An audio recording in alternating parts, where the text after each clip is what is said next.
He kicked me out at 18 to make room for his new wife's son, said I wasn't man enough to stay under his roof. Years later, he was broke, alone, and sick. Guess who signed the hospital forms? Take a minute and hear me out. This story isn't easy to tell, but if you've ever felt like you didn't belong in your own family, maybe you'll understand. My name's Ethan Miller. I'm 27 now, but this story started when I was just a kid. My mom died when I was 11. Cancer. She was everything to me. Soft, kind, the glue that held our family together. After she passed, my dad, Frank, changed. He wasn't cruel at first. Just distant. Lost.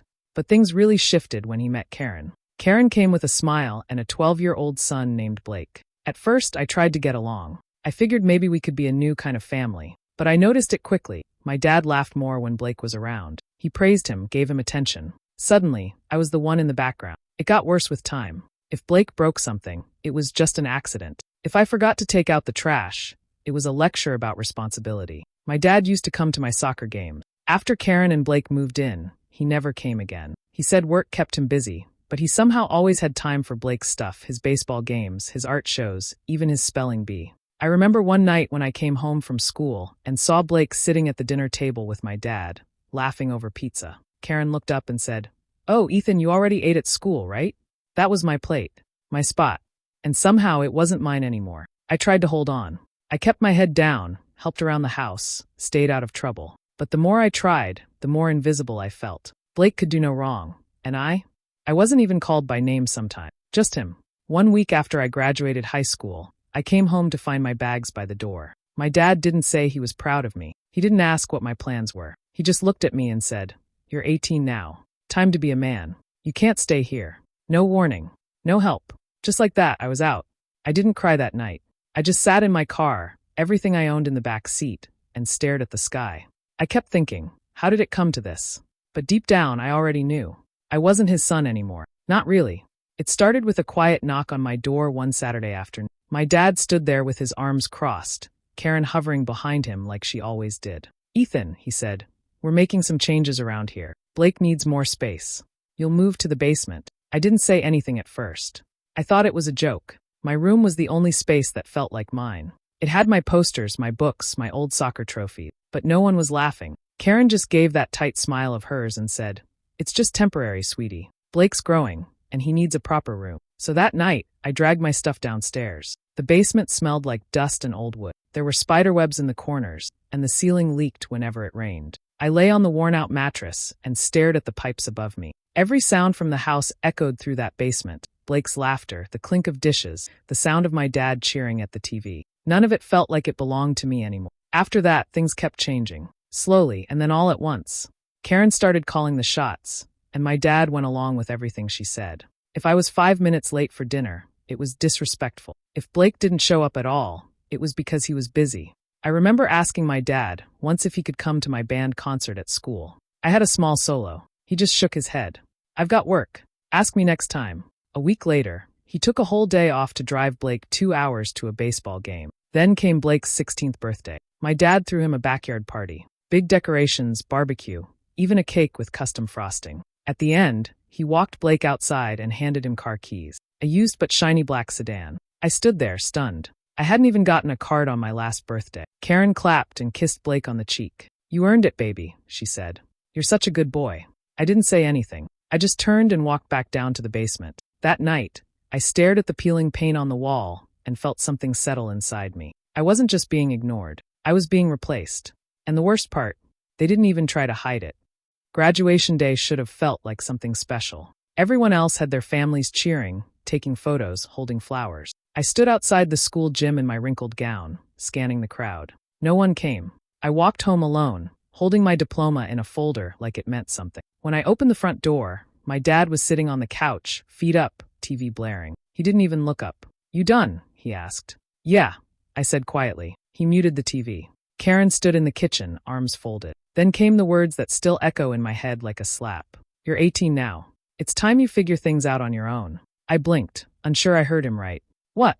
"You've graduated. You're a man now. We've done our part." Karen didn't say a word, just kept that cold look on her face, like I was a guest who'd overstayed. No hug. No, "we're proud of you." Just a shove into the world with nothing but a backpack and a half-charged phone. I packed my few things, what hadn't already been given to Blake or tossed into boxes for donation, and left that night. No dinner. No goodbyes. I slept in my car the first night in a Walmart parking lot, parked in the far corner under a flickering light. It was summer, but the night still felt cold. I found a job washing dishes at a diner during the day and stocking shelves at a convenience store at night. I showered at a local gym, sometimes slept in the storage room at work if the manager wasn't around. I lived off instant noodles and cheap coffee. A week later, I heard from a classmate that Blake had moved into my old room. Got new furniture, too. They painted the walls. My posters were ripped down, probably trashed. Like I was never there. My dad never called. Not once. Not to check on me. Not even to ask if I had a roof over my head. I would have taken any sign that he still cared. But silence was louder than words. After a while, I stopped hoping. Something in me hardened during those months. I was tired, lonely, and angry. But more than anything, I was determined. If the world didn't want to give me anything, I'd carve my own path. I didn't need their money or their pity. I just needed to survive. And I did. Every long shift. Every cold night in the car. Every quiet moment when I reminded myself, I may not have a family anymore, but I still have myself. That was the last time I ever stepped foot in that house. They didn't push me out gently. They slammed the door shut and locked it behind me. I never expected life to be easy, but I didn't think it would be this hard either. After sleeping in my car for weeks, I eventually found a dusty old storage unit to crash in. It wasn't meant for living. No windows, no bathroom, just a concrete box with a roll-up door. But it was private. I kept my things in a corner and laid out a blanket on the floor. Every night, I'd lie there staring at the ceiling, thinking about the people who were supposed to love me and how easily they replaced me. I was working nights at a warehouse loading trucks, and during the day I picked up shifts wherever I could, dishwashing, mopping floors, helping old ladies carry groceries to their cars. If it paid even a few bucks, I did it. Sleep became a luxury I couldn't afford. I remember passing by this HVAC van one day with a "Now hiring apprentices" sign taped to the window. I called the number and basically begged the guy for a chance. He didn't ask for experience, just said, "Show up on time and be willing to sweat." That was all I needed. The work was tough. Long hours in attics and crawl spaces, hauling equipment, fixing things in the freezing cold or burning heat. But I liked it. There was something solid about fixing broken things. Maybe it gave me a sense of control, something I hadn't had in a long time. Months passed. I learned quickly, saved every penny I could. Finally, I moved out of the storage unit and into a tiny one-room apartment above a garage. It wasn't much, but it had a door that locked and a shower with hot water. I cried the first night I slept in a real bed again. I bought a second-hand truck, beat up but reliable. I built a little tool collection, started taking small jobs on the side. People liked my work and word spread. Before I knew it, I was running my own tiny repair business. Just me, a van, and a dream nobody believed in but me. Not once did I hear from my dad. "No, how are you? No, do you need help?" Nothing. The silence said it all. But I used that pain like fuel. Every job I finished, every dollar I saved was a reminder. I didn't need them. I never did. They kicked me out thinking I'd fall apart. Instead, I built something stronger than they ever imagined. 5 years. That's how long it had been since I last saw or heard from any of them, my dad, his wife Karen, or Blake. 5 whole years of silence. At first, it hurt more than I wanted to admit. I kept hoping maybe one of them would reach out, even just once. A text. A call. Anything to say, "Hey, are you okay?" But nothing ever came, so I stopped expecting it. Instead, I focused on my work and kept building my little business, one job at a time. I started to find peace in the silence. No more walking on eggshells. No more feeling like an outsider in my own home. Just me, my tools, and a growing list of satisfied customers. I'd sometimes hear things through people we used to know. A friend of a friend mentioned Blake dropped out of college after barely making it through his first year. Another said Karen's real estate business went under during a market slump. I heard my dad lost his job and was struggling to find anything steady. Honestly, I didn't feel anything when I heard that. Not anger, not joy, just nothing. That chapter of my life was closed. Around that time, I met someone. Her name was Rachel. She came into my life quietly, like a soft breeze on a hot day. She wasn't flashy or dramatic. She didn't care about where I came from or what I didn't have. She liked who I was, simple, hardworking, and honest. We met when I was fixing her grandmother's air conditioner. I still remember how she smiled when I explained what was wrong in plain, no-nonsense terms. "You're not like most guys," she said. I wasn't sure if that was good or bad. But later, I realized it was the best thing anyone had said to me in years. Rachel and I started spending more time together. Coffee after jobs, long walks, quiet dinners. She listened when I talked about my past, but she never judged. She didn't try to fix me, just stayed by my side while I did the fixing myself. For the first time in a long while, I felt seen. My apartment got a little cozier. My business picked up more jobs through referrals. I even hired a part-timer to help with the workload. Life wasn't perfect, but it was mine. I had peace, purpose, and someone who truly cared about me. And not once during those 5 years did my phone ring with their names on the screen. Funny how the people who are supposed to love you the most can disappear the quickest. But it's okay, because in their absence, I found something better myself. I was finishing up a routine AC repair when my phone buzzed with a number I didn't recognize. I almost ignored it, like I usually do with unknown calls. But something made me answer. Ethan? It's Blake. I froze. That voice, I hadn't heard it in years. My pulse picked up. He sounded shaken. It's Dad. He had a stroke. He's in the ICU. They need someone to sign surgery consent form. Karen left. I don't have a job or insurance. They said you're listed as next of kin. I didn't say anything for a moment. Just silence. Then I asked, why are you calling me now? I didn't know who else to call, he whispered. I hung up. I sat in my truck for a long time after that, just staring at the wheel. My heart wasn't racing from worry. It was something else, something heavier. After everything that man put me through, now I was the one being asked to help. That night, I barely slept. My mind kept going back to the way he told me to figure it out, the day I turned 18. How he handed my room to Blake, how he treated me like an outsider in my own home. And now they wanted me to show up? By morning, I wasn't sure if it was anger or curiosity, but I got in my truck and drove to the hospital. Walking into that sterile lobby, I didn't feel nervous. Just numb. The nurse at the front desk gave me a clipboard. Are you Ethan Miller? He's listed you as next of kin. I nodded. When I walked into the ICU room, I saw him, Frank. Tubes in his arms.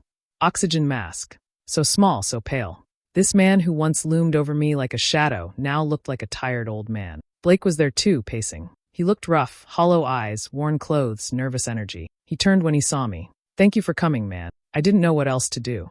I looked at both of them, and for a moment, all I felt was distance. Like I was watching strangers from across a window. I'll sign, I said finally. Not for him, but so you don't have to live with that guilt. Blake nodded, tears in his eyes. I didn't hug him. I didn't stay long. As I walked back to my truck, the air felt heavy. The past was catching up, but I had the choice now, to carry it or leave it behind. I signed the hospital papers, but not out of love. Before I touched the pen, I looked the hospital administrator in the eye and said, one condition, only I have visiting rights. No one else. Not his wife, not his stepson. Just me.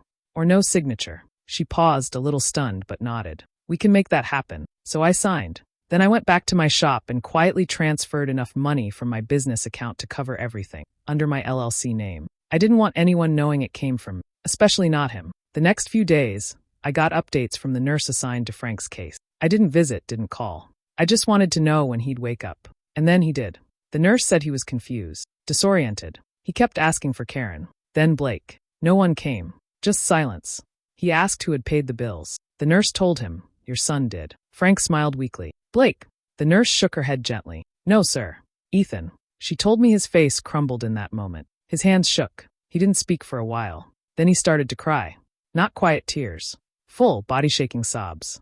I wasn't there to see it. But hearing about it, it felt like closure. Like something heavy that had lived in my chest for years was finally lifting. All those nights I spent in a freezing storage unit. All those holidays I spent alone, wondering why I wasn't good enough. All those moments I thought maybe I had imagined the cruelty. That maybe I was just being too sensitive. But no, I wasn't crazy. I wasn't weak. I was discarded. And now I was the one keeping him alive. The irony was bitter and perfect. A few days later, I got a voicemail from the hospital. It was Frank. His voice was frail and broken. Ethan, I don't know if you'll ever hear this, but thank you. I don't deserve it. I know that. I'm sorry for what I did to you. For everything. If I don't make it out of here, just know that I regret all of it. I do. I deleted it. Not out of hate, but because I didn't need it anymore. He wanted forgiveness. I had already moved on. Sometimes the best revenge is not cruelty. It's success. It's peace. It's becoming the man they never believed you could be, and then letting them sit in the silence of their own regret. Frank woke up in a clean hospital bed, alive and alone, surrounded by kindness he didn't earn. That was my gift, and I didn't need him to thank me. I walked into his hospital room once. Just once. He was lying there, thinner than I remembered, pale, hooked up to machines that beeped quietly. His eyes drifted toward me, slow and unsure. For a moment, he didn't say anything, just stared, like he wasn't sure if I was real. Ethan. His voice cracked like dry wood. You came. I nodded but said nothing. He struggled to sit up, wincing. I don't know what to say. I stood at the edge of the room, arms crossed. Then don't say anything. Just listen. His eyes dropped to the blanket on his lap. You kicked me out at 18 with no money, no plan, and no goodbye. I began, calm but direct. You handed my room to Blake like I never existed. Slept me in a freezing basement. Missed every game, every award, every moment that mattered. And the one time I graduated, you told me to figure it out and slammed the door. He closed his eyes, tears slipping out. I didn't come here to hurt you, I said. I came because you needed help. And I didn't want to be like you. That's when he looked up, his voice barely a whisper. Why would you help me? I paused, then answered simply. Because I'm not you. He reached out a shaking hand, as if trying to bridge the years between us. Can we fix this? Start over. I looked at that hand, that weak, desperate hand, and I remembered the nights I slept in a storage unit. The times I cried in silence, just wishing he'd call. The birthdays I spent completely alone. No, I said quietly. Some things don't get a second try. He looked crushed. I'm sorry, Ethan. I really am. I nodded. Maybe you are. Maybe it's real. But that doesn't mean I owe you anything. I turned to leave. At the door, I looked back one last time. I have a good life now. A real one. Built from nothing. You don't get to be part of it. And then I walked out. I didn't look back. Not because I hated him, but because I'd finally said what I needed to say. I wasn't looking for an apology. I didn't need his love anymore. I had my own peace. And that was more than he ever gave me. A few weeks passed after that hospital visit. I didn't hear anything more from Frank. I figured he was back at home, or maybe in some rehab facility. Either way, I had no plans to check in. My life was moving forward, and I had better things to focus on, like Rachel, the business, and just breathing easier for once. Then my phone buzzed. Unknown number. I almost ignored it, but something in my gut told me exactly who it was. I answered with a flat, hello? Ethan, it's Blake. I couldn't help it, I laughed. A full, surprised laugh. Well, look who it is. He jumped straight into it. No small talk. Look, man, things have been rough. Dad's still out of work. The bills are piling up, and I just got laid off. I hate to ask this, but I was wondering if you could help out. Just a loan. Until I get back on my feet. I stared at the wall, shaking my head slowly. A loan? Yeah, just something small. Couple grand maybe. You're serious, I said. Yeah. I mean, come on, you're doing okay now, right? Business owner, stable, all that. I chuckled again. You remember when I had to sleep in my car, Blake? He paused. I mean, yeah, but you remember when you moved into my room? My bed, my life, and I was told I wasn't man enough to stay under my own father's roof. Ethan, that wasn't me, that was Dad. No, it was all of you, I said firm now. You were happy to take everything while I was thrown out like garbage. You didn't care then. Why should I care now? Because we're family, he said. Family? I laughed bitterly. You already got your inheritance, Blake. It was my room, remember? He went quiet. Don't call me again, I said. And don't pretend like we're brothers just because you need something. Then I hung up. That evening, Rachel and I were having dinner. She looked up at me with soft eyes and asked, do you ever regret any of it? Helping your dad? Not helping Blake. I thought about it for a second. Just one. Then I shook my head. Not a damn thing. Because walking away from people who only remember you when they need something? That's not cold. That's peace. And I earned every ounce of it. Sometimes I sit out on the back porch of the little house Rachel and I bought, and I just breathe. The air feels different when you've earned everything on your own. The roof over your head, the food on your plate, the peace in your heart. It hits deeper when you remember the nights you had nothing. My business is doing well. It's not huge, but it's mine. I've got a couple trucks, a few guys I trust, and steady work. Clients who respect me. A name in town. I never needed a fancy degree or a family name to get here. Just grit. And pain. That pain pushed me harder than any mentor ever could. Rachel and I are engaged now. She believed in me before I fully believed in myself. She's seen the bruises under the surface. And she never once tried to fix me. She just stood beside me. Sometimes I still think about Frank. Not often. Not with anger. I forgave him. Not for him, but for me. Carrying that bitterness would have just kept me chained to the version of me he created. The kid who wasn't enough. The boy who got left behind. But forgiveness isn't a reset button. We never rebuilt anything. No father-son talks. No second chances. Just silence. And that's okay. He had his shot. He chose someone else's son. And when he needed me the most, I helped, not out of love, but because I refused to become the kind of man he was. I wanted to prove, to myself, that I could be better, even if he never said thank you. Even if he never changed. Blake never called again after that last time. Part of me expected him to. But silence? That was louder than any apology he could have faked. I don't hate them. I don't even really think about them much anymore. They're just part of the story now. One chapter in a book I no longer reread. Because the truth is, some people only show up when their world is falling apart. And sometimes justice isn't slamming a door in their face. It's quietly building your own house and not inviting them in. I didn't need revenge. I just needed peace. And I found it. Sometimes being the bigger person doesn't mean going back. It means walking away and letting them sit with the consequences of what they did. What's your take? Was Ethan right to leave the past behind and move on? Or should he have given his father one more chance? Drop your thoughts in the comments. I'm curious to hear your perspective. And if stories like this speak to you, make sure to hit that subscribe button and turn on notifications so you're always in the loop when a new one drops.